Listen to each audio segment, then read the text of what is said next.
Salam sejahtera. Terima kasih atas kesudian anda singgah di channel saya.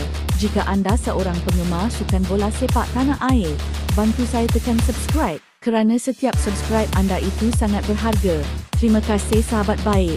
Seramai 5 orang pemain dari Malaysia semakin hampir sah mewakili ASEAN All-Stars pada aksi persahabatan bertemu Manchester United. Sebelum ini, 3 pemain kebangsaan terdiri daripada Dominic Tan, Haziq Nazri serta Sergio Aguero diumumkan menjadi wakil Malaysia untuk memperkuat skuad ASEAN All-Stars ini. Walau bagaimanapun, berlaku perubahan apabila terdapat pemain yang mempunyai komitmen dan tugasan bersama pasukan kebangsaan hingga terlepas aksi yang diadakan di Bukit Jalil ini. Terkini, seramai 5 orang pemain iaitu Haziq Nazri, Sergio Aguero, Adib Raab, Declan Lambert dan Azam Azmi akan menjadi wakil Malaysia di dalam skuad ASEAN All-Stars itu nanti. Aksi ASEAN All-Stars vs Manchester United akan diadakan pada 28 Mei ini di Stadium Nasional Bukit Jalil dengan tiket boleh didapati di laman sesawang Tiket Empire.